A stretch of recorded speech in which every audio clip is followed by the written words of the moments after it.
All right, I'm going to call this December 21st, 2017 meeting of the AMATS Policy Committee to order. It is 1:28. I'll do a roll call. Mr. Peterson? Present. Mr. Constant? Here. Mr. Weddleton? Here. Chris is here for the mayor. I Sitting in believe. for the mayor, yes. And Cindy Howe is here. We have a quorum. Okay, Craig, public involvement? Yes, all AMATS meetings are open to the public. The public is invited to comment. If you have a business item, a presentation by staff or a consultant, the committee will be then given a chance to comment and discuss, and then after that, the public will be invited to comment. Thank you, Craig. Do we have an approved agenda? Move to approve? Second. Okay, any changes? Okay, any objections to adopting the agenda? The agenda is approved. Okay, we have the minutes before us on the November 16th, 2017 for approval. Do we have a motion? Move to approve. Second? Any changes or discussions? Seeing none, hearing none, the November 16th minutes are approved. You know, I did have one slight subjective comment before. Sorry. There's just a single I word. can't do this. Single word. Call for reconsideration. From the Please. minutes? Yeah, in the minutes. Constant believes. Constantly. Yeah, it says constant believes. I'll find it right now. Sorry, I didn't bring my marked up copy. It's just one word. Page 3, right at the top, second paragraph. Is that the? Which page are we on? Page 3 of 7. Yeah, constant believes the policy committee in 2006 approved the downtown environmental nature study. I more than believe. You know, it did happen, right? And so constant stated is probably better, but I'll leave it because we've already moved on. But I would just want people to know, I don't just believe it. I know that that in fact happened. So, Emphatically believed. so that's it. We don't have to change. I just wanted to make that point. Okay, from now on, don't put believe after his name. All right. So, moving on to agenda item 5A, the draft of the 2019-2022 Transportation Improvement Plan criteria. Craig? Yes.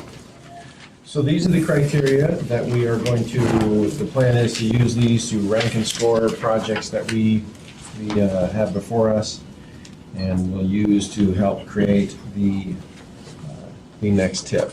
This current TIP expires at the end of this fiscal year, September of 2018. So we need to have one adopted in time to get it through the state and the federal process to get this feature moving. In that regard, the TAC released these September 14th for a 30-day public review and comment. They held, staff reviewed the public review, the public comments that came in. We held 2 work sessions on this on October 12th and 26th, and went over those in great detail. The TAC at their meeting 2 weeks ago recommended approval. They did have one minor change, which I'll point out in just a moment, but other than that, they recommended approval based on what they had before them. So you can see at the memo how many comments we received, etc.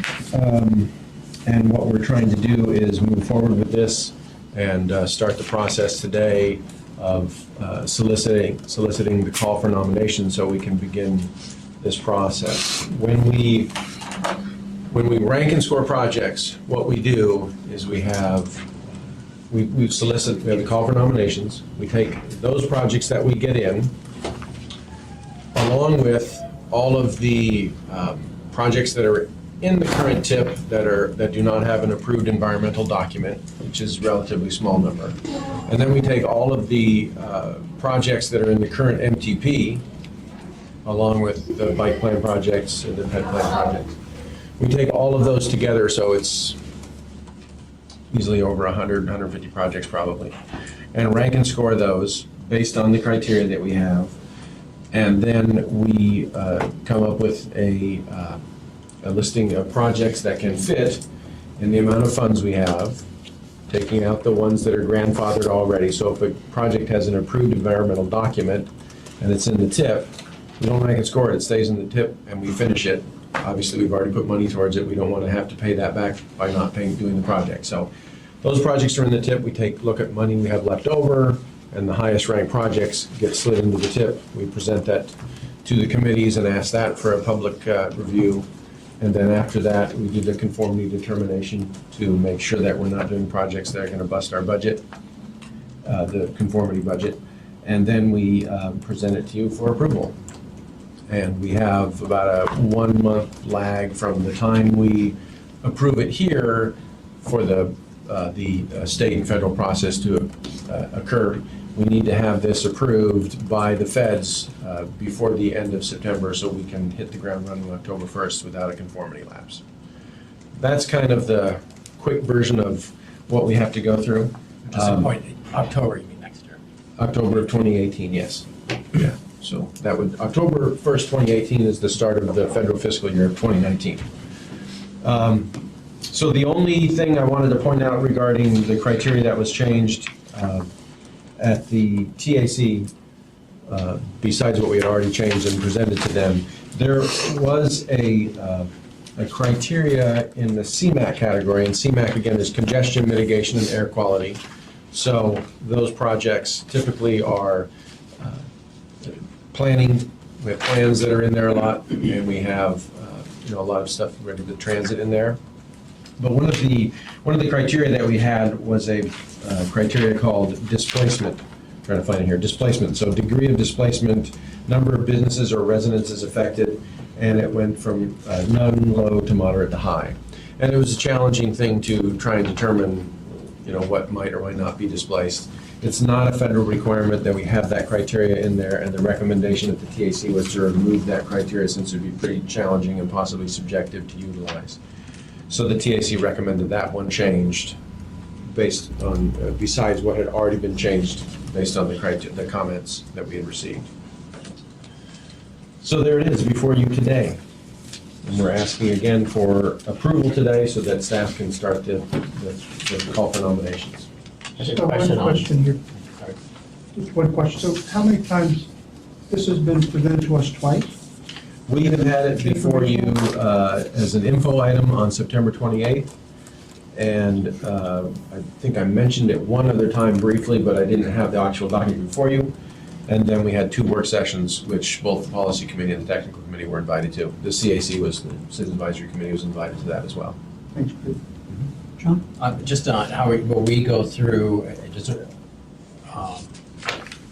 move to approve the whole packet or do it each one individually, like the roadway, CMAQ, transportation alternative? The whole thing. I would think so, I don't know.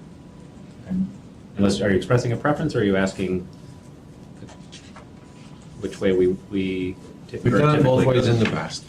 Okay, thank you. It might be better, I don't think it'll take a lot of time to do it individually, because I had I have lots of amendment to the roadway, and then with the CMAQ and the other ones like that, not so much. I think we probably have to make a motion to do what the TAC recommended on the CMAQ, for example, or is that, we just approve the one they The recommended? TAC's motion was to recommend approval to you.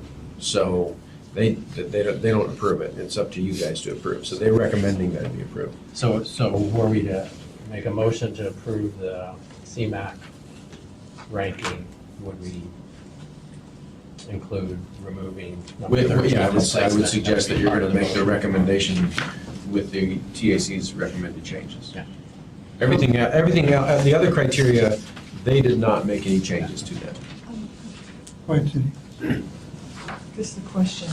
So this criteria, it started with it's kind of built off the MTP because it has our basic things. And we've had it for several years. We've been working on it for a long time. We've made tweaks over time. And I understand that you have a number of amendments. I will say right out here up front that I'm very concerned about you having amendments at the last minute, and those amendments have not had a chance to go to the Technical Advisory Committee.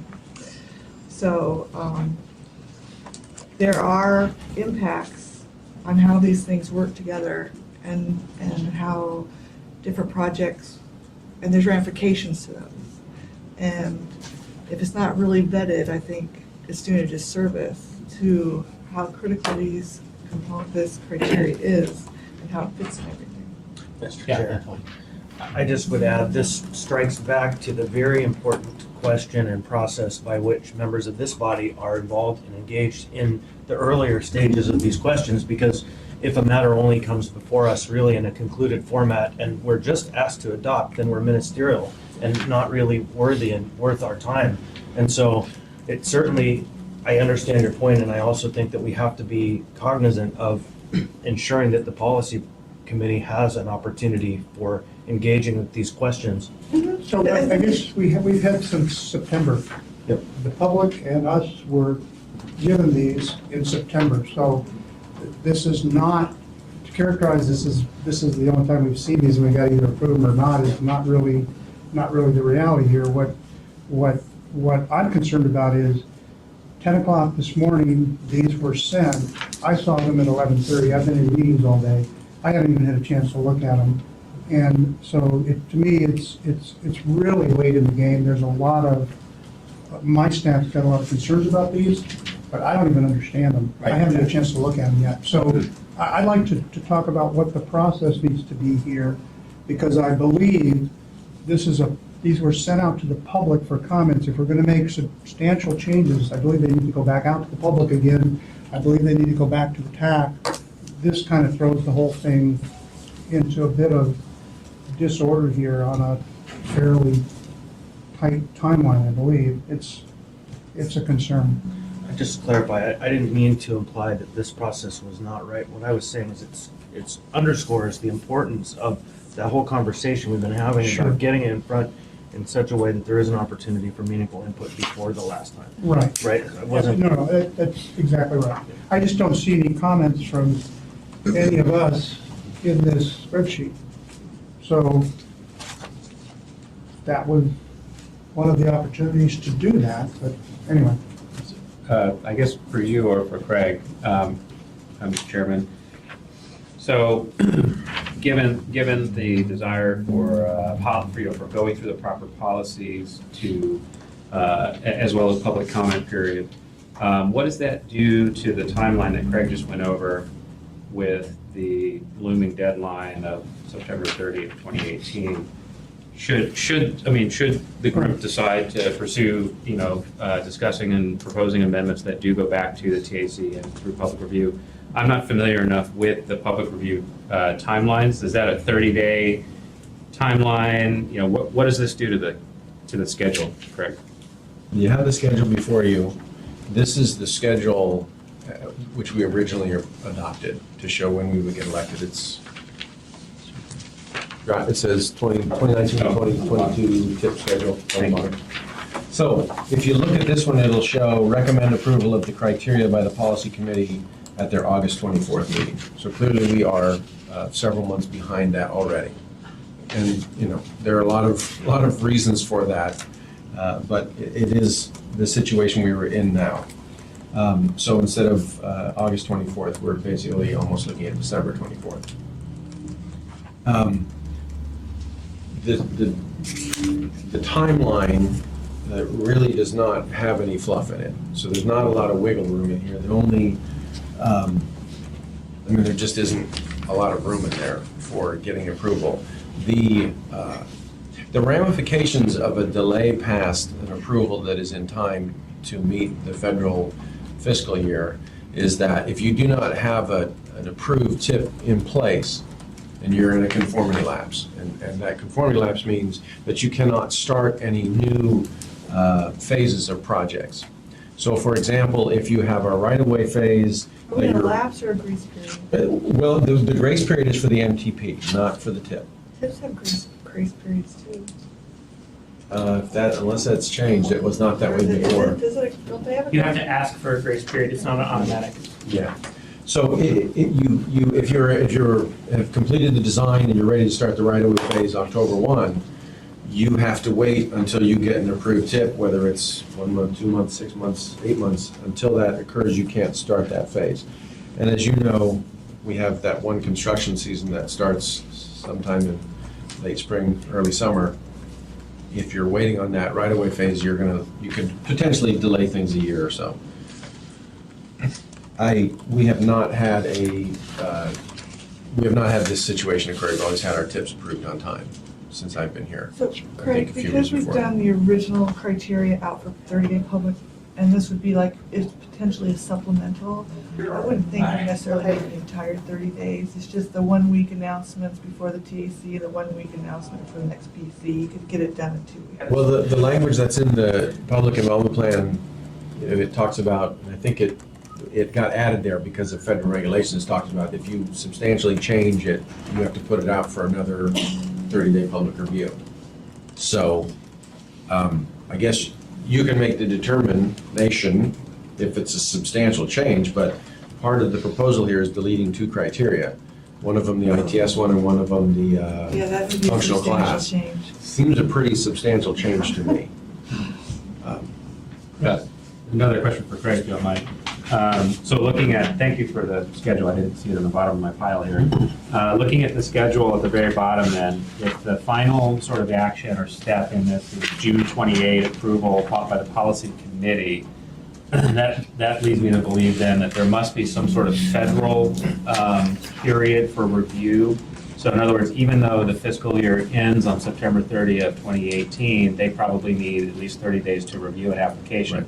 What's the official sort of like due date, if you will? Well, I mean, what we do is, once it's approved, it gets sent to DOT, because it has to be, the governor has to sign off on it. Okay. And then once that occurs, and I'm not sure how long that time frame takes, it's usually a couple weeks at the least, it then goes to FHWA. Okay. Keeping in mind, this June 28th down here, 28th date down here, that's based on the old schedule of the approval on August 25th. Right, I understand that. So we're backed up from that already. Okay, so it needs to go through a state process to get a signature, could be a couple weeks, and then goes to the feds. And do they require a certain amount of time to review it, or does that just count as you've submitted it on this date, the clock has been reset? I don't know that they require a certain amount of time, but it's just, usually it's taken around 2 weeks. So, and it's not when we submit it, it's when they send us a letter back saying, your TIF has been approved, your conformity determination has been approved, Okay, you're ready to start doing your work. thank you.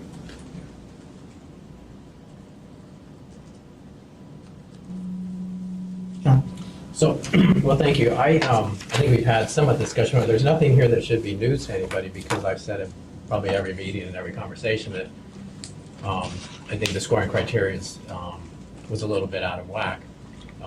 And the process goes, for any public process, is you kind of start out, you ask for comments, you get a bunch of comments, you come up with a public review draft, you send it out, you get comments on that, then you tweak it, you go public hearing draft, you go back through the process again, and then it goes to the decision-making body, who can amend it like crazy, because that's our job. And it's a little different phrasing in this, but it's very similar. So I was at the meetings, went to the tax discussion of this was very cursory, it wasn't really in depth, and even sitting on this body, when I go to there, I'm not on the TAC, I'm there to listen and learn, which I do, and then respond to it and say, what have I learned from the comments that were submitted, information I just gather from being part of the community and from the various meetings that we've gone to, and come up with, okay, well, let me recommend some new changes, which I think typically I would move to amend and we would discuss those. I apologize for having them this morning. I got stuck in Bozeman a couple of days extra because of a missed flight. So it would have been a little bit earlier. I don't like sending it in first thing morning of the meeting either. But I don't think the changes I propose are actually that profound. I don't think they have to go out for more comment. I'm okay with that. I've taken in the draft that came from the TAC, we've got kind of weighting criteria times points, and I just got rid of weighting our weights. We don't need a two-step, I just gave them points, okay? So that's kind of the simplest format thing. Any of the criteria that already had a maximum score of 5, I really didn't make any change to. I just kind of rounded the numbers to what they came out with the weighted weights, which just seemed like an odd way to do it. The sections that I deleted, one is ITS. I like ITS, it's kind of cool. You know, the traffic signals that know when you're there and bicycle and all that stuff, but that's just a tool. We don't rank a project saying, we use concrete on this one so it ranks higher.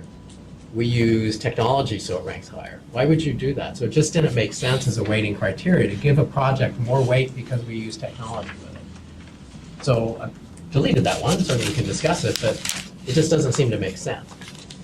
The other one I deleted was functional classification, but we are only looking at projects that are already in the MTP, which already double counts the size of the road. Functional classification is basically how many cars travel on that road a day. And there's another category in that MTP thing, which is amount of traffic. So we've already double counted it before it even gets on the list for the tip. So it's in there, we've already done it, and to add it again in the tip criteria, it just doesn't seem to make sense. What does the road do? You know, does it get people where they need to go? Does it matter if it's a collector, or if it's an arterial, or it's a highway? It's really, what does it do? And to call it, say, because it's a highway, it gets ranked higher, is just puzzling. So I pulled those out because they don't really make sense in a ranking criteria. Well, I can tell you a little bit Process here about just for a that. second, though. I mean, I'd like to talk about the individual things here, but I guess I feel personally it's unfair to me. I don't know about the other committee members, but it's unfair to me to get this an hour before I get here. I don't have time to look at it. You're sitting here making a rather impassioned, rationale for this. I don't know whether it makes sense or not. And the reason that we put out packets ahead of time is so that we can come prepared and we can come with having looked at stuff and maybe heard your position. Because I never heard you say, John, that you wanted to get rid of these criteria. I never heard that. Maybe I missed that. But I think as far as, and this is not the first time we've had this happen at the last minute, it throws things. My staff was running around like, with their hair on fire this morning, and then they came to me and go, Dave, this is what you'll be dealing with this afternoon. I'm like, great. I kind of thought this was going to be an easy week before Christmas, and then there's a lot of other things that happened, a landslide out on the Seward Highway, whatever. But anyway, it kind of throws a monkey wrench. I mean, we're sitting here trying to figure out what the impact of this is going to be on something that's fairly well planned out. And just without being too critical, John, I mean, you had months to prepare these and for us to review them and for us to discuss them. I'm personally not willing to sit here and have a debate with you on whether we should remove criteria that have been in here that obviously a lot of people put input into. And it's just at the last minute here. And it's not fair to me. I don't know about the other members of the, and I think, personally, I do think these are substantial. I think they do need to go back out to the public because I do know FHWA looks over our shoulders big time on this kind of stuff. And I guess I have a little bit different view of this policy committee maybe than you do. I don't feel like I have the authority or whatever to go and change something that's gone through a public process. Tweaking it, yes, but that's kind of a fine line too. But when we do substantial changes, which I believe these are, I think we have a responsibility to go back out to the public, to go back to the TAC, because they worked on this. And I think, from my personal point of view, they know a lot more about the ramifications of how you change scorings and how projects will then, go to the top or not based on these scoring. So I guess I'm just concerned about the process here more than trying to figure out how we can get this fixed here. I would prefer we just learn a lesson here, and in the future, if we got something that's significant, we bring it up, so give people like me the opportunity to at least review it before you start giving me rationale why we should remove stuff. Can I respond? Sorry? May I respond? No, please do. I agree. It's not my intent to have them come at the last minute, and certainly could have done perhaps months before, and certainly I intended to have it at least a week before, but like I said, I got stuck. Sure. So wasn't able to. We could, kind of the world that we live in, big things happen at the last minute at the assembly, and we get amendments, and it's kind of the way we live, and clearly in this committee it's not, but, so going forward, how would we go, do we, and I understand, but it is a lot to go, so we could postpone to review Weddleton amendments, and I think Chris has a few as well, have a meeting in whatever is appropriate number of days. I'm not willing to skip these, because Yeah. I think what will happen if we go forward without correcting these criteria, though we've done them for years, they're not right. Okay, they need to be changed. And if we go forward with the existing criteria, then when we come up in 2019 or 18, or whatever it is, June, with the list of projects, then I'm gonna go through there and pull a bunch of them and insert new ones. Because they would have been ranked and scored inappropriately, not in a way that the community supports. What I've done here is reflect more what our land use plan, our comprehensive plans, and so on say you will do. You will value these things. And the scoring criteria we have now does not value the things that are in our plans. Our job is to build a transportation plan that works with the broader land use and development of the city. The scoring here simply does not connect with that. And if I had another 2 months, it would be different. I would make closer connections. I didn't have enough time. Ask another follow-up process question then. So,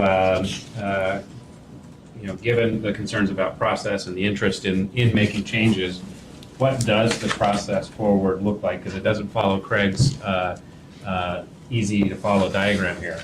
So would it be, if the group wants to take up changes to it, does the group does the policy committee adopt those changes, send to the TAC, the TAC does their thing, send to the public for a public comment period? At the conclusion of both of those steps, something comes back to us to look at again that has gone through both of those groups?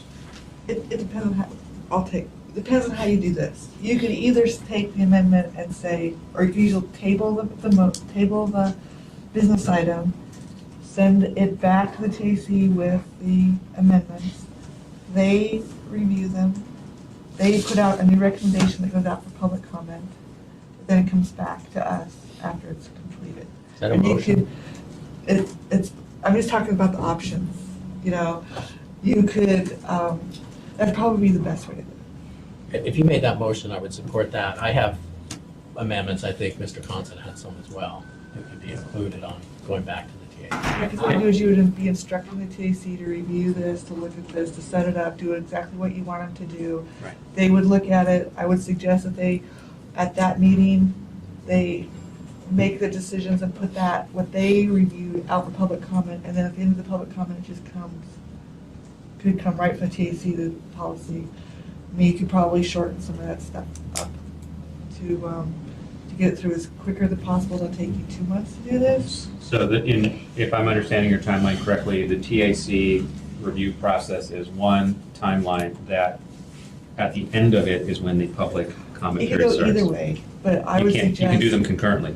Well, what you want to do is you could put this out for public comment, but I think you could shorten it if you said, okay, TAC, you're going to have to come and do a special meeting, post these amendments on their website so that they have a meeting within a lot of time. They have a special meeting, they work on it, they make a recommendation, and they release that recommendation out for public comment right away at that meeting. Then you take that, what's out for public comment, when it comes back in, after the 30 days, goes right to TAC if it's a special work session or whatever, or a special meeting, and then it gets by the TAC, to the policy as quickly as possible. You can walk it. Could we, I feel like, to be quite honest, we're rewarding bad behavior here, because this is not the way this is supposed to be coming down. But if we're gonna do it this way, I guess what I would suggest is, can we have a work session with the TAC and the policy committee and have a discussion about the issues that apparently now 2 of you have? So we can get those things out, we can have time to look at them ahead of time, we can have people who, technical folks, give their take on this, and go forward from there. And then, I guess I would like to propose in the future that we have some type of a 72 or a week or whatever requirement that if you're going to change something, so that the other members of the committee can at least have a chance to look at it. Because, like I said, this kind of threw me off today. I'm like, I got a million things going on, and, this was one that's like, how am I supposed to get through this one? Well, I mean, we've had in the past very stern instructions to AMATS staff that they're not allowed to bring anything, this business, to this group without it being posted online. So that's a policy that these guys have to live under, and it's been really hard for them. But it's something that we'd be consistent, we should all be listening. I guess I would also ask too, when Craig gets an email from any of us regarding something like this, that everybody else get a copy, because the only reason I saw this is because Craig forwarded it to me. No, but I requested him to. I just sent it to him quickly, and I said, please. Okay, well, but anyway. Can I ask another timing question then? The joint work session idea that you put forward, is that in place of so going back to the steps that you laid out where it goes to the TAC and then after they look at it, it goes to public review, are you suggesting, Dave, that the TAC Policy Committee joint work session would be that meeting that Well, at the conclusion of it starts the public review? I guess I'm If you're not, going to delete whole categories, which is a substantial change in my book, I would think FHWA would think so as well, that would need a public involvement release. Right. So what I'm trying to do is get a public release started as soon as possible without going too many steps. And you can release it as soon as the TAC sets it up to release, which is the end of a meeting that they've ever discussed. So the only thing, you have to post whatever the TAC get a business item, you have to post it a week in advance. Week in advance. Okay, so what you're trying to do is, you have to set up a meeting with TAC, should be a work session, but they're not gonna be able to do a business item in a work session. Unless you do the work session right before a TAC meeting, which we've done in the past.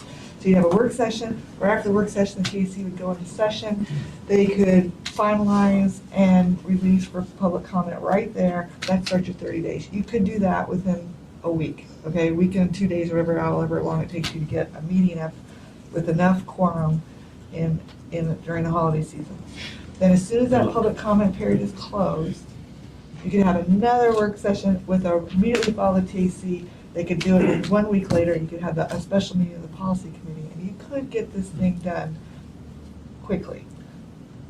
assuming we all agree, Relevant enough to that. or a majority agrees. right, It's just John? a question on that. So if we were to, and I appreciate that, I mean, that works for me. However, can we post the various proposed amendments?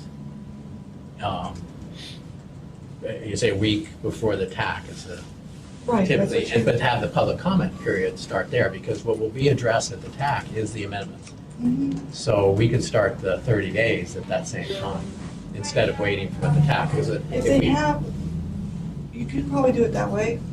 But you'd probably definitely have to have a TAC review at the end, because they have to make a technical recommendation based on public comment. And so if you have their technical changes or tweaks to it beforehand, that you could go, oh, I didn't realize that, it takes a step off. I mean, it does, I mean, I think there's gonna be some good conversations that may suggest, and you might wanna think about before you make some of these changes. And do you wanna save the time and have close to being what you want out for public comment, so there's not another big change? I guess that's what I'd like to suggest, is that we have a forum, and I'm not sure what it is, but where these, I want to speak Questions about briefly. I don't have any proposed changes to make that I know of. I have yet to have a chance to review the changes that were put in front of me by members of the community.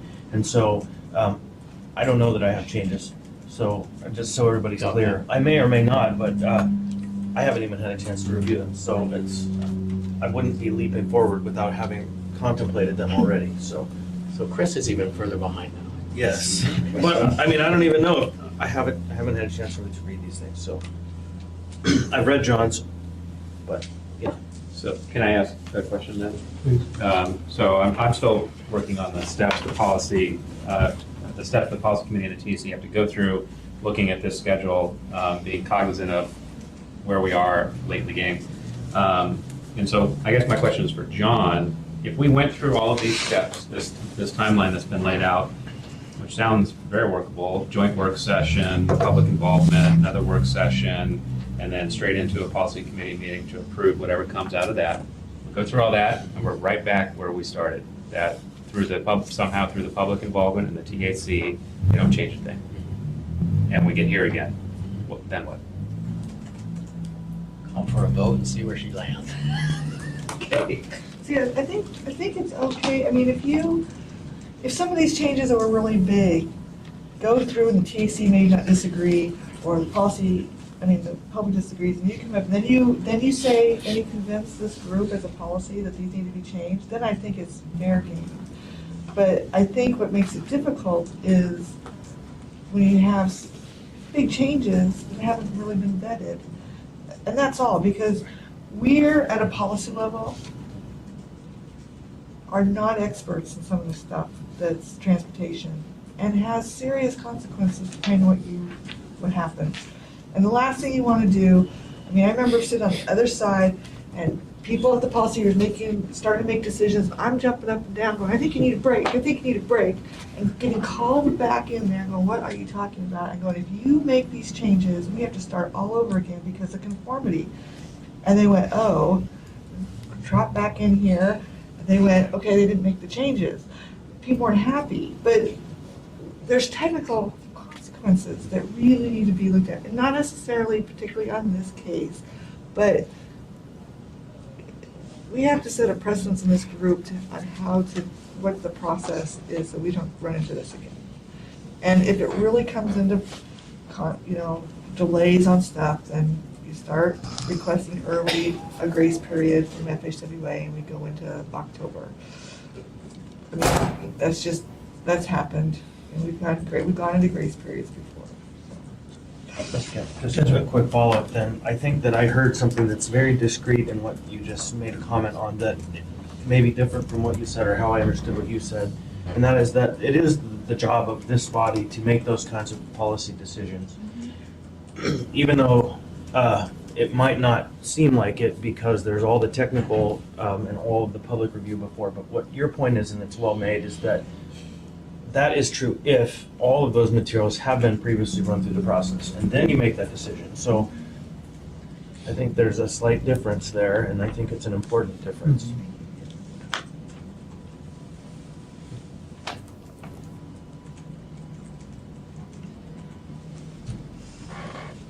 So I would, that goes against this, I will make the motion to, we probably can't make a motion yet. Why not? Oh, we had public comments, I Comments believe. on what we've been talking about. So any other comments from the committee? Any comments from the public? Yes, ma'am. Well, I hate to pull rank, but I think I've got the grayest hair in the community, in the folks here. And my middle child is 36. I brought him here as a toddler. I've watched these meetings 20 years. I used to outrank Lance Wilbur.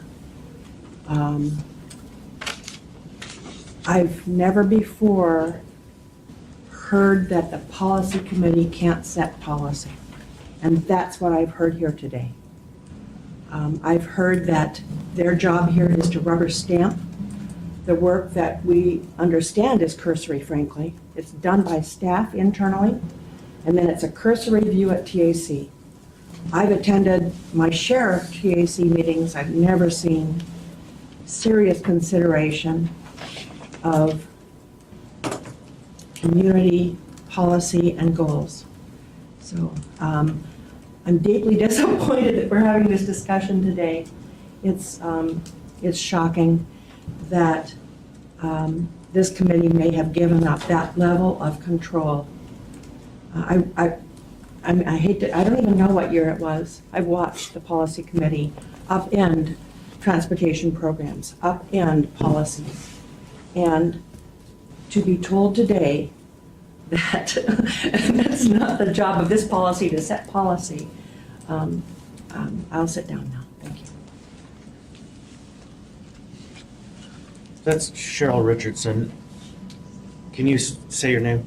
My name is Cheryl Richardson, local resident. Any other comments from the public? Okay, now. Can I actually make just a comment on that? Sure. I want to clarify, I think I said that, I don't remember exact phrasing, but when I went to the TAC, that there was just light review or light discussion. That's not to imply that not everyone had read it. I mean, sometimes you have light discussion, and everyone did read it. So I don't want to disparage their work. I was speaking from my own experience at TAC, not repeating your experiences, sir. Right, I just triggered though my recognition that I might have Thank you. Mr. implied Chair, something I didn't mean to. I just want to clarify, because I know that Cheryl wasn't at this particular meeting. There were 2 separate work sessions on the criteria that were 2 hours apiece. I would not call that a cursory review, just my opinion, I guess. Mr. Chair, as well, just one follow-up. I hope that I was clear that that difference between what I first heard and then what I heard after Ms. Heil spoke is that we haven't given up the authority to make policy, but instead what we have heard today, and I think rightly heard, is that before the materials come before us for official policy making, they should be vetted. And I think that's a fair difference. And so I would say keep hard. Policy is still being made here. It's just that we need a little bit more time to do it properly if these considerations and these are going to be made. They just need to be vetted, and that is an important thing. I mean, So we're talking about some things that came about this morning. So this is not something we want to just jump and do or not do before we understand it. I think that's what we're talking about here. It's not how we do things, whether we can change policy or not. That's obvious we can do that. That's the name of the committee. But I'm not prepared to make a change on something I saw an hour ago. And I think that's a good way of going about things. So I believe you had Do you want me to try it, or do you want to do it? I'd like you to try. Oh, I'm gonna Need try. some help, right? So first, before I would like to ask Craig's opinion on the ideas that we've been batting around here as far as sending it back. What would be staff's recommendation for trying to quickly resolve? So the process that I think you would want to follow is, first off, you would have a work session on these proposed changes or any proposed changes. We've had 4 hours worth of work session on all the other changes, but this would be another work session where we would look at these and I guess any other ones that policy committee members want to come up with. And then after that, you would have a technical committee meeting to release those for public review for 30 days. And as you said, it could be, the first hour or 2 hours of work session and then a 15-minute meeting just to formally release them. But it doesn't make sense to me to release some amendments that haven't been vetted at all. So have the work session, then have the release, and then 30 days later, you could then have the approval of the recommendation of the TAC to this policy committee. The policy committee has made it clear that they want any and all recommendations to go through your technical advisory committee. Those are the technical experts in the field. That's what they're there for, so. And then once it goes through that 30 days, it could go to the TAC, and then you post it, and then a week later, you can have your policy committee meeting. Those are the rules that we have lived on for 15, 20 years. Can I ask a question then related to that? So I'm still trying to work through the phasing of everything, and if I look at back at your schedule, if we had followed it, and you go to December 7th PAC meeting, they would have made a motion to release the public comment draft to the TIP. The way I read that is the advisory committee is advising the policy committee that they should release the TIP, the public comment draft of the TIP. In other words, they're making a recommendation, the same way that the Planning and Zoning Commission makes a recommendation to the Assembly, and then the Assembly can choose to act on it or not. But the way I just heard you describe the timeline, it sounds like the policy committee is holding a work session, making recommended changes to the TAC. No, they're discussing all the issues, allowing Mr. Weddleton to go through to both parties, all this, making sure everybody can hear it. And then the TAC would then make the final recommendation to release for public comment. So that's the statement I'm having trouble with, because if I understand the way that this timeline was supposed to work, it seems like the TAC should not be the group that's authorizing something for release for public comment. It should be the policy committee. It goes back and forth. It could be either one. But if you want it to be quicker, you would have the TAC do it versus the policy committee. I have a question. So the work session is both the policy committee and the TAC? That would be more efficient. Yeah, okay. Those other 2 work sessions on the criteria were both Right. policy committee and TAC, and I honestly don't remember which policy committee members, if any, showed up for those. I know I wasn't there for the second one. Yeah, this brings up a point that I was hoping to make at this meeting, Mr. Kemp. It would be really great if I would start receiving notifications of meetings with, including agendas, et cetera. I don't receive them. And I look back, the last email I got from you, other than the one today, was quite a while ago. And so I have to go fishing, and then it's not there, and then it's there. And so it would be great if I just got a We may need another address for you, because we've checked your address 3 times and we have the one you've given us, but it's, I don't know if there's going through your email Maybe filter it's or what. getting lost in the spam. I look regularly, so, Yeah, once I figure out exactly what we're gonna You do. know, I know. thank you. I'll get you another email. You want to get it to you, that's for I sure. mean, if you guys, I mean, you could have a work session and post a meeting in a week and have another policy committee meeting, and the policy committee can release it for public comment. Regardless of who you do it, you need but ideally, you'd want to have the TAC have a chance. And one thing to make, I've experienced in joint work sessions is that the TAC gets really quiet because their bosses are sitting at the table. So they don't tend to really have a discussion or put out very many, contradictory statements. I mean, they're great, they get the points out, but it's really interesting, the dynamics, that when, then they have their own, they get a little bit more verbal. So, But I wish my staff was like that. that's just the experience of the past. You guys, I mean, all new bosses, and the last time I was at one. so would the way to go forward here would be to provide the amendments that John provided to the TAC, have them We review still it? need to have a work session. No, Mr. no, a Wilson work needs session, but to- we're gonna give those to them, that's what they're gonna be looking at. And then, Some formal body, be it the policy committee or the technical committee, has to release for public comment right after the work session. You have to have a formal meeting about it. So, go ahead. Yeah, so to follow up to that, is after the 30-day public comment period, is it required for those, for the public comments then to go back through tech? that's typically what we do. Okay. Why? I mean, But- That's what ultimately- the previous policy committee has said. That's why you have a TAC. That's the method That's that why you have you your use. thing, you get to see all their comments and all their responses, and then at the policy, you can go, here's what the TAC and staff said, you can go, I disagree, we're gonna do it this way. Because now it's been out, you've looked at it, and you can pull policy on, because you've seen the public comments, you've seen the citizens advisory comments, you've seen the special committee comments, you've seen the technical committee comments, and you can go, nope, this is what we wanna do.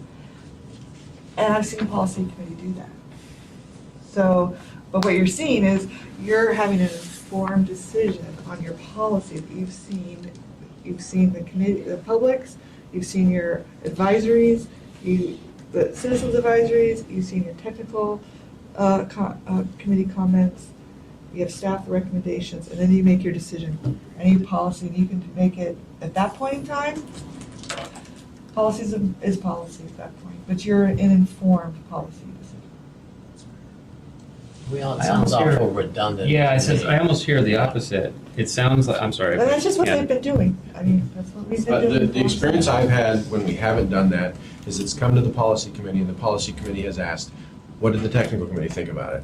And if the answer is, they didn't even look at it, that goes back to them. That's been my experience in the last 14 or so years, so. What if we know better than the technical committee? I'm just gonna leave it Okay, there. Just different. I think we know it's different. So, to use, I'm trying to actually formulate a motion here based Oh, on awesome. your timeline. So, all right, so joint work session on change of the PC and the TAC. TAC meets after that work session to make some sort of recommendations on the proposed Or amendment. release, it's. No, hang on, this is my motion. Make their recommendations, that comes back to the PC. Policy committee can choose to adopt or not adopt those recommendations. And then the policy committee is the one that authorizes the release to the public in the 30-day comment period, agency and public comment period. 30 days pass, all those comments are collected, go back to the TAC for review. TAC makes its final recommendations, whatever those are. It may include the public comments, it may not, and those final recommendations come to the policy committee. Policy committee, though, also should have the ability to look at all of the public comments. They do. Okay, so at that point, the policy committee would have the TAC's recommendations and input, public and agency recommendations and input, and at that time could make, Yeah, that's what this is. yeah, at That's that all time the could public make comments. a final decision on the criteria. Would that be the timeline? Well, now start adding in the week postings and the difference between the two Right. committees. Right, And the only reason I suggested the way I did it was I was trying to cut down the time. Can you review kind of your times? What are the? Yeah, well, I'm not actually doing the amount of days between these, but roughly speaking, I'm looking at a joint work session just on the changes to get the ball rolling.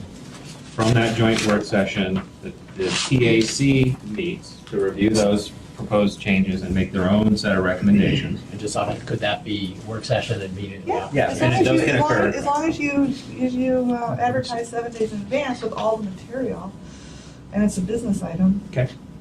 So, following the TAC meeting and their recommendations, which are issued to the policy committee, the policy committee meets, reviews those recommendations, and then authorizes the release to public. Right, so is that another 7 days, or are you having it back to back to back meetings? That seems like a long day. I don't know, I'll put a pin in that for now, but I was envisioning at least a 7-day period. So now we're at 14 days. Okay. 7 days for the first meeting, 7 days for the second meeting. Okay, make a little note here, 7 days and 7 days. So that goes out for 30 days then at that point. So now we're at 44 days total. The TAC reviews those comments, public comments. The TAC has to advertise to have a meeting. You could advertise prior to the end of the public comment and Correct. and time it. They would have a meeting, they would make formal comments Okay. on their draft. Then you probably post that. 7 days later, you have the policy committee. Okay. That's the timeline, John. Can I ask a question here? When's the next TAC meeting? The 11th, January 11th. I would think that you would probably have special meetings and you wouldn't Yeah, you don't try have to Yeah. move it onto existing. That's the So only way you could can I- do that. Could I make I don't know if this is gonna totally fly in the face of, the way we do things or whatever, but would it be possible to just give, have a special session for the TAC? Give them the amendments that John's proposed here, have them come back with what their concerns are, because as Cindy said earlier, they have some knowledge of some of the inner workings here that we may not all be privy to.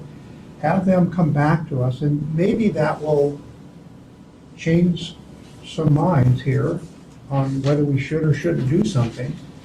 And then then we can determine whether this is substantial or not. And then we could, if it's not substantial, then we can just vote on it. But That's an interesting idea. The only thing I think, given that the vast majority of the technical committee is new, that it would be beneficial for Mr. Middleton to sit down with them. We cannot hear back here. Sorry, given that the TAC is mostly new, had a huge turnover of the TACs, that would be good to have the policy committee members in a work session to tell them their vision and what their expectations are, because not everybody comes to every meeting and hearing this. So it is a learning and process, and I think it has a tremendous value to have a work session. I think it's important that you tell them what you're thinking, because if they're not coming here and listening to it, then how are they gonna know? I would say, I agree with that. We could do it, as Dave does too, if they just want to have a meeting just to address kind of the overview here. And I've started going to the TAC meeting, so, Are you talking at the TAC meeting? no, I'm there to listen and learn. And that Well, you seems would to be the only role. one I've ever seen that done the TAC meeting hasn't talked to. But I mean, I'm certainly willing to stand up and kind of run through I these, so, think but that may- might speed up the issue there. And I Right. think they would find a clear sense of what I'm proposing and go, yeah, go with it, makes sense, but we'll see. Get that in the minutes? I think procedurally though, I think we're still at a little bit of an impasse, because if we went that route and they said, yeah, that's great, make those changes, I think your concern is that because those are substantial, it would require a 30-day public notice period. I was hoping that they would convince John that some of these ones that we think are substantial were maybe more challenging than he thought, and they would convince him that it's not. But, I guess I'd like to have the dialogue and to be able to have, have that, I mean, so that they can look at that. just for your information, if you've never done these scoring on the projects, I've done several, and what you find is that most projects score fairly consistently. You know which ones are really high need, you know the middle ones, you know the ones that aren't gonna score very well. The difficulty is the ones that are really the same score.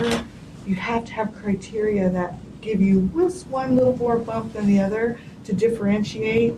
And some of the ones you're throwing out are exactly used for that purpose. It's to differentiate between two very similar projects.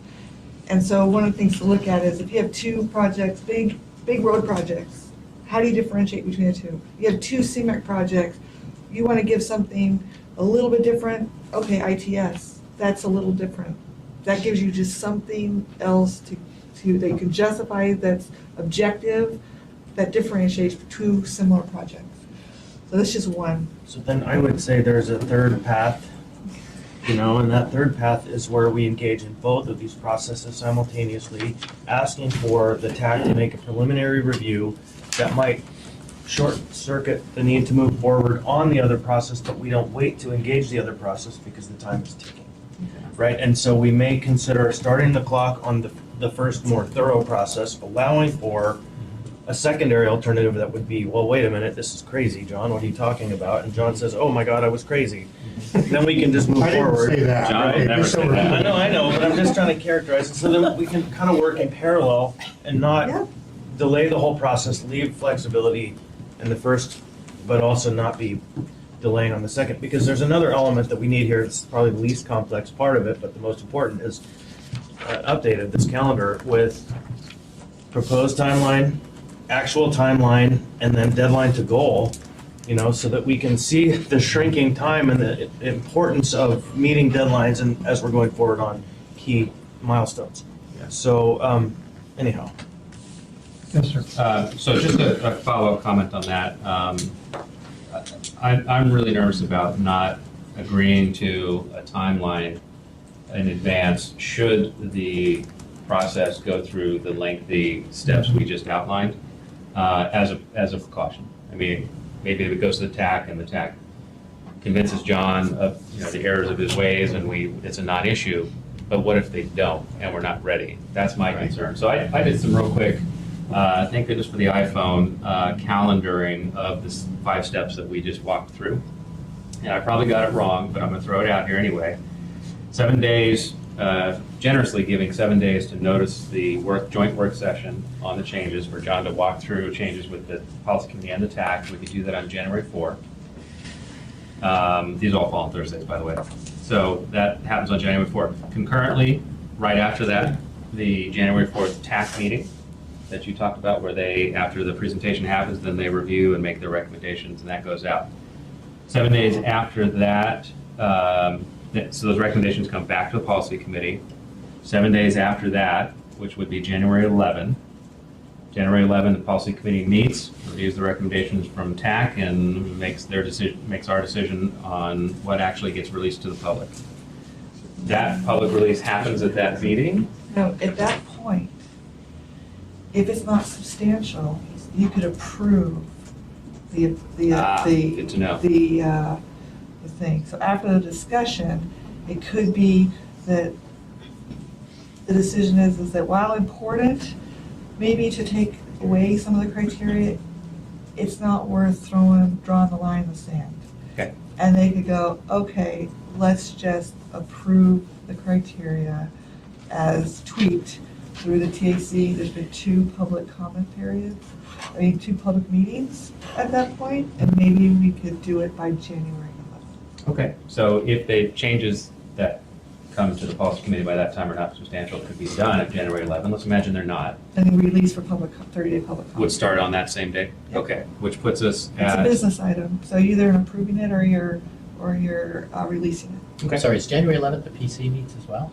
that is the PC meeting only. No, TAC. No, we're advancing this. Oh, special meeting. Oh, so But your special January meeting. 4 is the. January 4 is a joint work session first. Right after the joint work session is the TAC meeting, and they make their recommendations. To make a formal recommendation on criteria to the policy committee that meets 7 days later, and on the January 11th meeting, the policy committee either approves them or releases them for public comment. Well said. Policy committee's 111. Yes. Yeah, 111. 30 days after that, I have is February 8th. That is the time when the TAC comes back together. So the only problem with that is, Okay. if there's comments, staff needs the opportunity to go through the comments. They're gonna need time. Like an hour?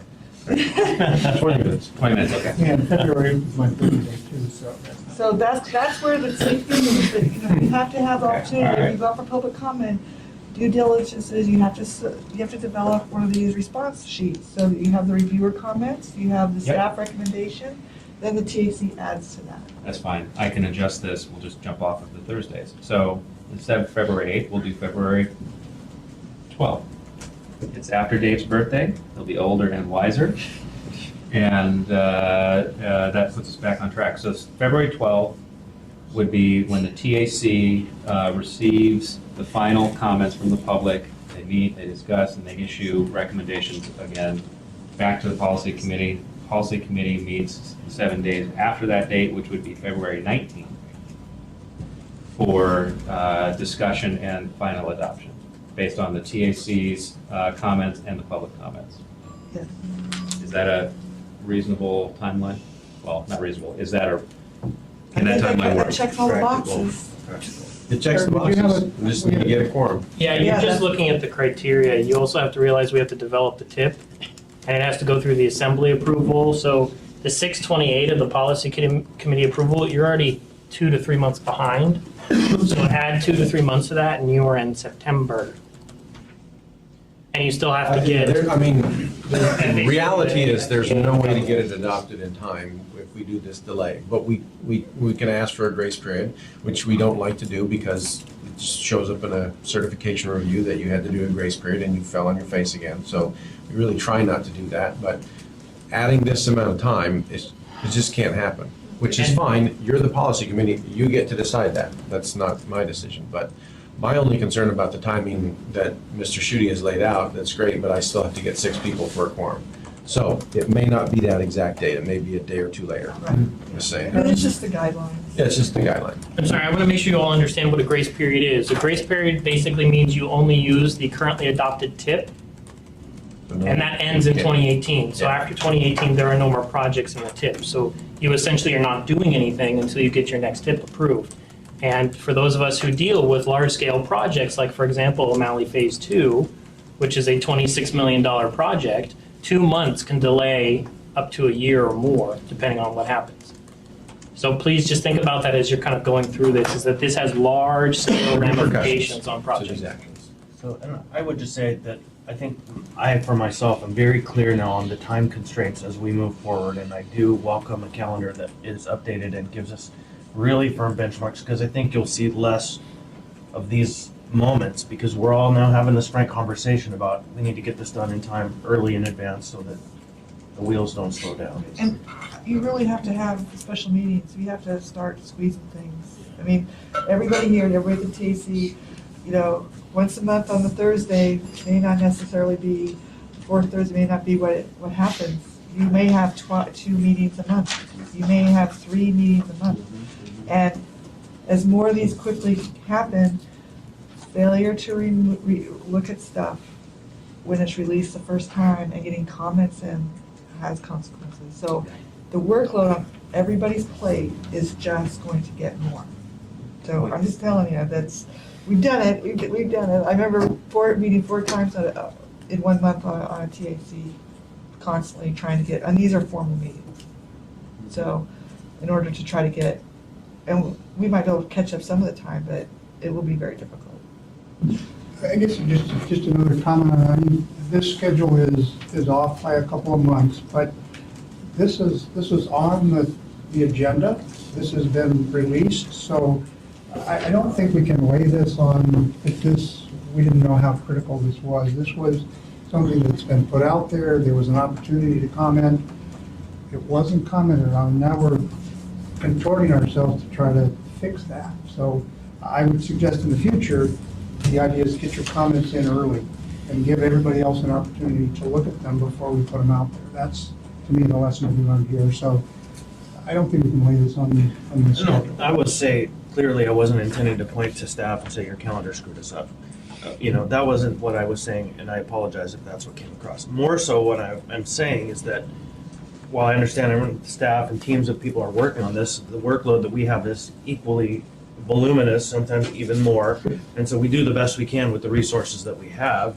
And the more closely this calendar is presented accurately to us in an ongoing way, the more likely we are to achieve the broader implications of what has to happen. So I, believe me, wasn't trying to lay this on anyone but myself here, because that's my part.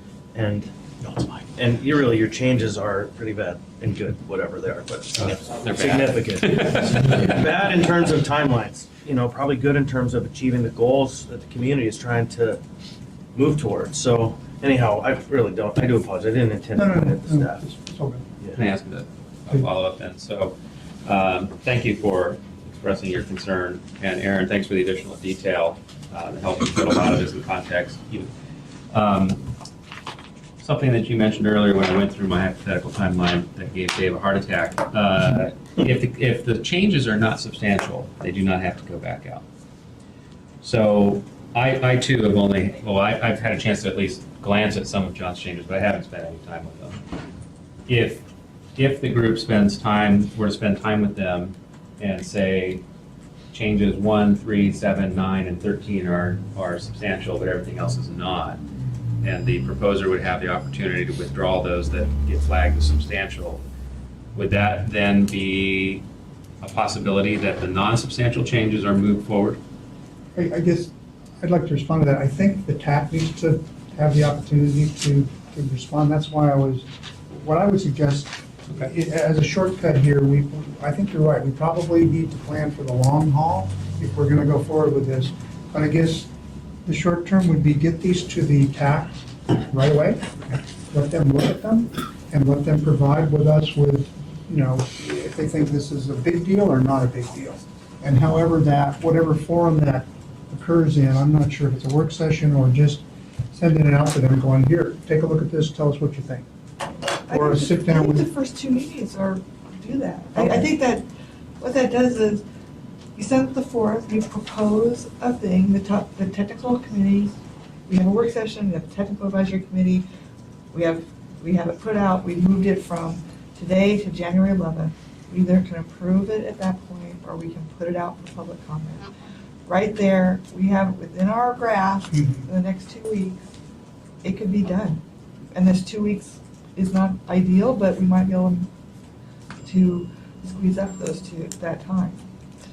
So I think it's a first blush, proposal would be to put the amendment that table the business item to a work session and the TAC meeting, and we'll look for their new recommendation 7 days after that meeting, around January 11th. And then we'll make a decision at that point. We either put it out for public comment or we approve it. That's reasonable. So moved. Second? So is that, you're moving to table, or are you moving Moving to to table table and? it Chris and- table And Okay. move it to the TAC for a joint work session as soon as you can get a quorum in 7 days posting, and that's the work session and the TAC meeting. And their business item is posted as a review of the criteria with additional possible amendments, and they'll make a decision that day to forward a recommendation to the policy, and the policy will meet a special session 7 days after that. Thank you. Staff, sorry to interrupt, staff, is that clear, that motion? Okay. Any other comments from the committee? Do we have a second? I did second it, and I will also just forward these recommendations that were sent to me as part of the package, whether the committee wants to do what it wants to do. We'll have that discussion as well. These are way minor relative to the package, so. All right. So we're gonna vote on the motion. Right, because it's the business item. We've already been through discussion, we've already got public comment, we've opened it with a proposal, we've had discussion, now we can call for a vote, and this business item will be completed. Okay, Mr. Peterson. Is that a Oh, vote? sorry, Mr. Weddleton. Yes. Mr. Constance. Yes. Chris. Yes. Yes. Yes. Okay.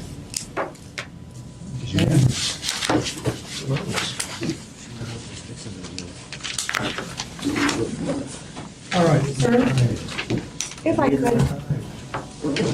yeah, these are substantial changes to AMATS operating procedures, and I would encourage the group to write them up into their policies and procedures after they are finally approved. The rules are changing without being documented, and I would appreciate having these rules put into the policy and procedures as they are resolved. How are they, sorry, Mr. Chair, I'm not sure how these are being changed. Craig, These are the we're same. good. We're good. Thank you. Okay, so any other action on this, Craig? No action. Okay, so moving on to agenda item 6A, Midtown Congestion Relief Plan and Environmental Linkage Study. Craig? Hi, Sean Holland with the DOT. Thanks for giving us a few minutes here today to talk to you about our project, the Midtown Congestion Relief Planning and Environmental Linkage Study. Half of you guys have heard this presentation already. So we're under contract with Dow Engineering to put together, we have pre-construction services. So we have this planning and environmental linkages study. We have a phasing and funding plan, and then they're going to put together some contract documents for the first phase that comes out of the plan. The objective, I guess we've got a pretty talented group. You know, Dow's taking the lead. We've got Steve Noble and Rachel Steer here that Steve's going to give you a presentation in a minute. We've got Kilson and Associates is helping us out with some traffic analysis. Wendy Wilbur is helping us out. She's sitting in the back. And with DOT, we've got Galen Jones here. CH2ML is also on the team to help us take a look at some of the interchange stuff. So the objective of the study is to take a look at the corridor. The corridor, you'll see a graphic of it in a minute, but the corridor is centered on the Seward Highway. On the south, it starts at Tudor, goes north to 20th Avenue. And the objective is to take a look at that corridor and identify several projects within the corridor to help us out with some problems that we have there with, you know, mobility and the disconnection of the residences with the commercial area there. We've got some accident problems and et cetera, et cetera. So the projects will be affordable. They're going to complement each other, and then they're going to be built in a sequence that allows them the minimal interim impact. How we got here is that we started with a highway-to-highway project, which was just too big. It was big dollar value, and then it was a lot of scope to consider, and that the governor pulled the plug on that a few years ago.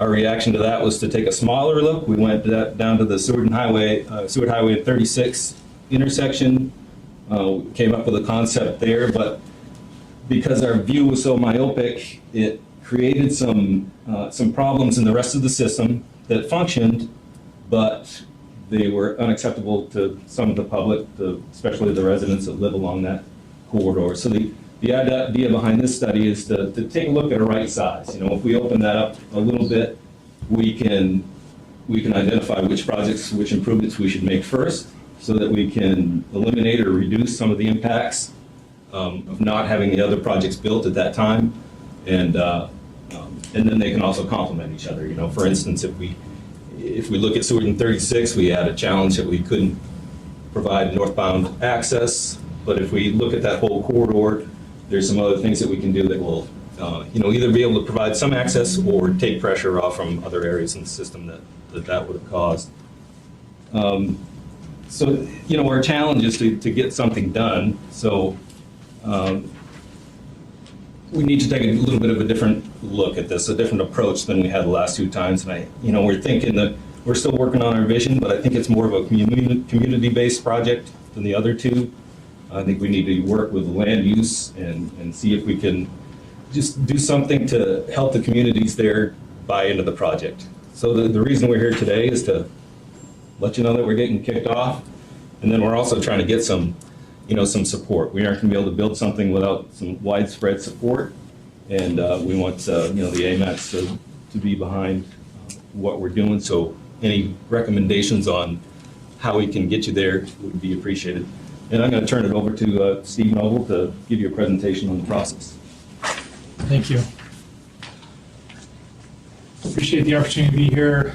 My name is Steve Noble. I'm project manager with Dell, and we're the consultant that's been tasked with helping to get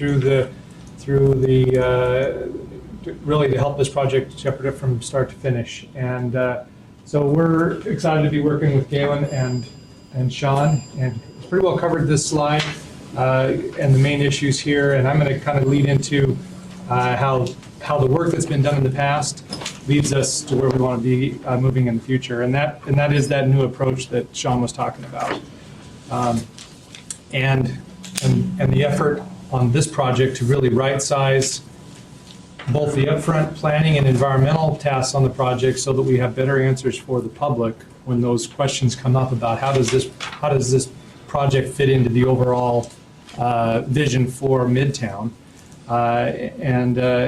and still accomplish something. So this is not just a planning project; it's a planning, environmental, and this project's going to culminate in actual construction. The project includes the environmental permitting and design of the highest priority project that comes out of this corridor visioning effort. So the planning and environmental linkages process is relatively new to Alaska.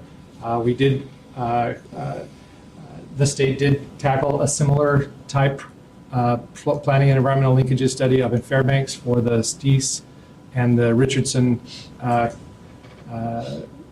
Steese Highway project, which was a similar highway, two highways coming together through the kind of the heart of Fairbanks, where there were downtowns, where there were main traffic signals, and the rest of the highways were more of a freeway type facility.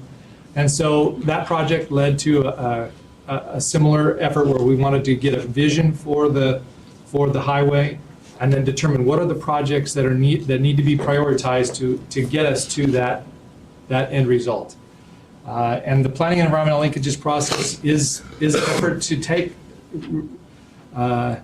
take a corridor and to really engage the public in a dialogue that helps us to define the vision, accomplish the planning and the environmental tasks jointly, and then be able to streamline. It's part of FHWA's Everyday Counts streamlining program to actually streamline the project through to construction. So you can see here from this slide, the PEL process really tries to take advantage of the similar steps that are involved in a normal planning and a normal environmental type process, and link up those tasks, the goals and objectives and the purpose and need, the range of options, the selection of the option. So we have a very robust public involvement effort that's getting started on this project, and we'll be using that process to really help define the corridor vision, define what the screening criteria are going to be for the alternatives, and then we'll go through the alternatives development as part of this upfront planning and environmental phase. So the goal here is to come through the planning and environmental linkages process with a preferred alternative for each of the projects that comes out of the PEL process, so that we're not having to do an alternatives analysis for every single project that comes out of the study. But we have a vision for what the overall corridor looks like, and we know how those projects interface each other. But the individual projects that come out of that plan, they have their own their well-defined individual projects, and we'll talk a little bit more about that.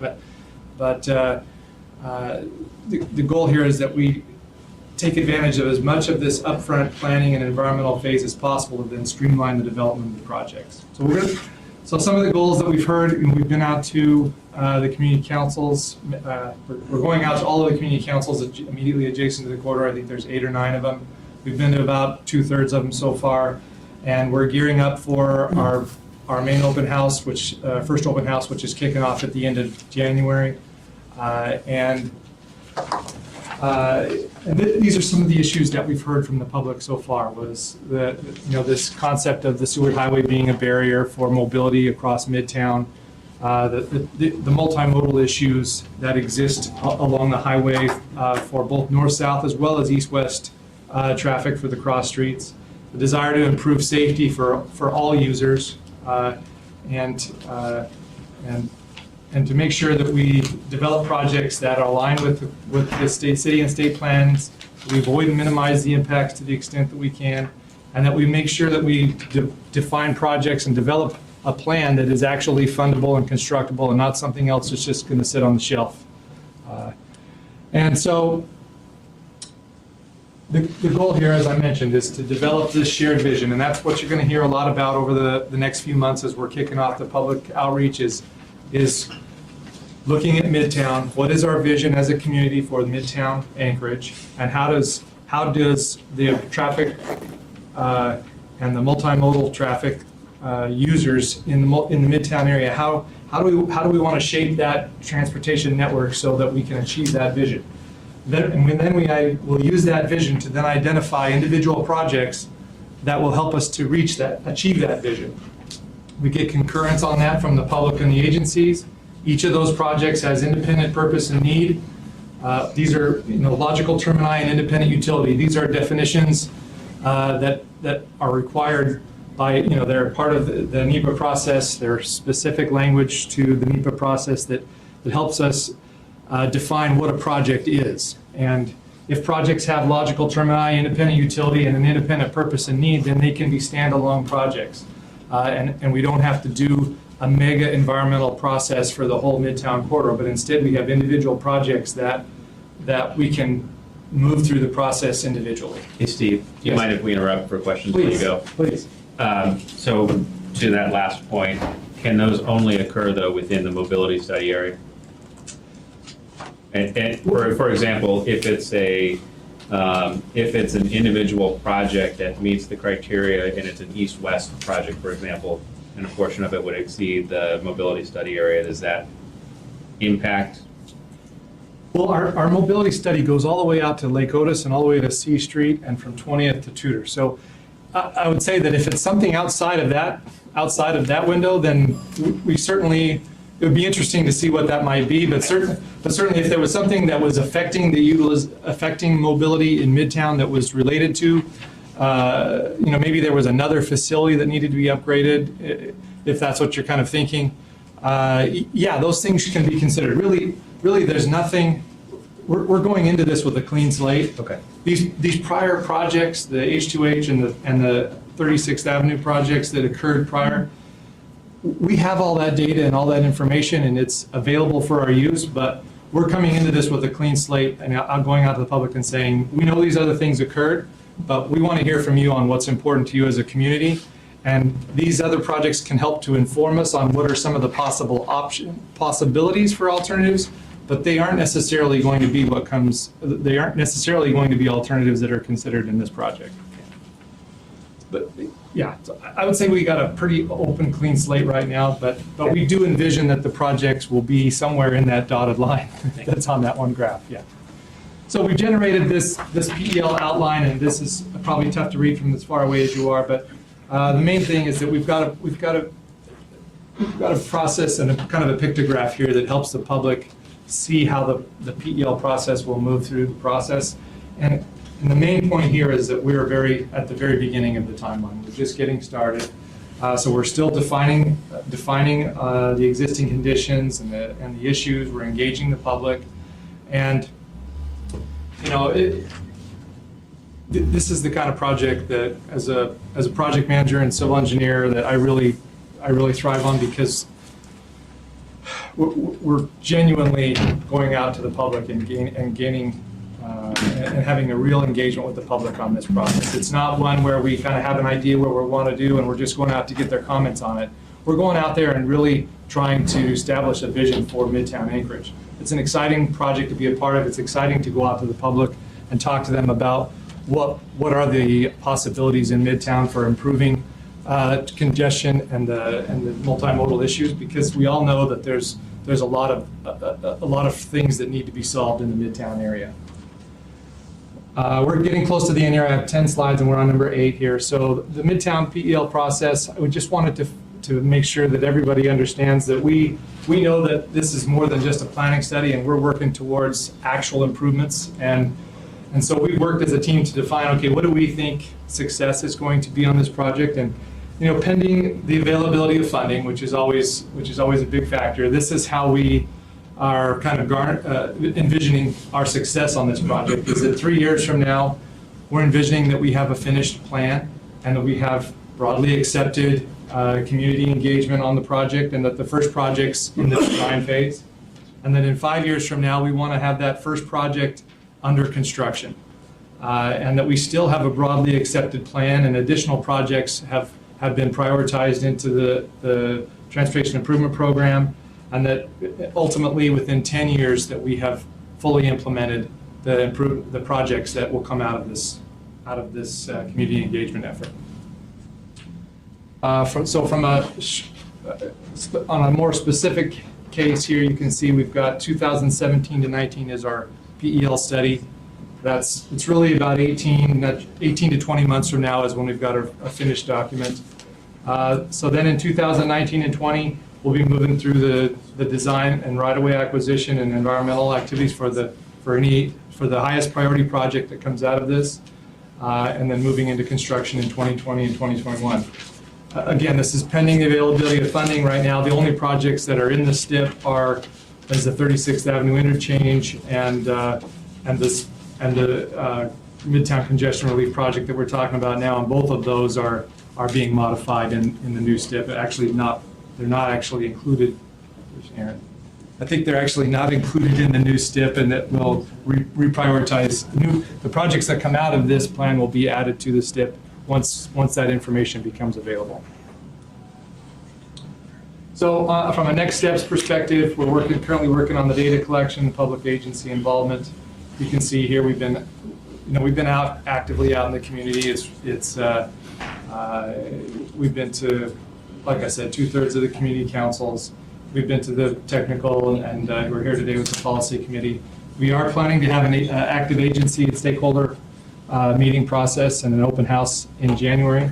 One of the things that's kind of interesting on this project is to make sure, most states that use the PEL process have a pretty defined process for agency and stakeholder engagement in completion of a PEL process. Specifically, it's important when you do a planning and environmental linkages study that you have the agencies on board, that the work that you do during this planning and environmental stages will be used to springboard the completion of those projects. We want to make sure that we truly are being able to streamline the projects, and that we're being as efficient as we can through the development. That's the whole point of this Everyday Counts program. And if we have to then, if we don't get those advantages out of this process and we have to redo all that under each individual project, then we feel like we've at least partially wasted our time. And so it's one of the things that we're doing on this project is because there's no statewide policy for planning and environmental linkages, we're developing a project-specific memorandum of understanding that we're going to try to get all the agencies to sign on to make sure that we are taking advantage of those efficiencies. And so that's something that we're going to be doing in January as part of the process. So we are also going to be having a community working group meetings made up of members of the public, from the business community, representatives from the community councils, and some of the stakeholders will be on that. And that will largely be a group that will be able to work through the alternatives development process and the screening criteria development process. And we have at least 2 more public meetings that are scheduled during the planning and environmental linkages. So kind of the first one is a really open book, blank slate type public meeting. The second one will be, here's the screening criteria, here's some of the alternatives that we've been looking at, give us your thoughts on those comments. And then the third open house will be towards the end of the PEL study, which will be, here's the preferred alternative, and we want to collect the feedback on that. So that's kind of why the selection of the 3 open houses. So that's really it for today. If you have any questions, I'd be happy to answer them. Could you talk a little bit about, there's quite a few other states that have used this process. Could you just talk just a little bit about that? Absolutely. One of the things that, as I mentioned, many states that use the PEL process have a statewide policy. This practice has, the PEL process has been, my recollection was that it was begun by FHWA in about 2005 to 2007. Colorado, Montana used the process extensively. In fact, about 25 states have PEL, relatively formal PEL processes and formalized policies that they've developed. And we're using expertise from the lower 48 to help make sure that we're learning from what other states are doing. So we have transportation planning staff from our team that's from the lower 48 that's helping to make sure we're taking advantage of that. So Utah, Colorado, Montana, we're using a lot of their best practices to make sure that we're doing something similar. And all of those states have documented that the PEL process has been able to reduce project delays, get projects done faster, save money. The real benefit here is that we identify any fatal flaws in alternatives or big hurdles that are going to delay projects. The goal here is that we come out of it with a streamlined process for development, not because there aren't any issues, but because we develop alternatives that avoid those heavy issues, or at least we go into the project knowing these are the heavy issues and you don't find out about them as a surprise during the environmental process. Any other questions? Yeah, I have quite a few, but I think I'll hold them till you show us a 95% design. Nice. We don't wait until meeting. I'm going home now.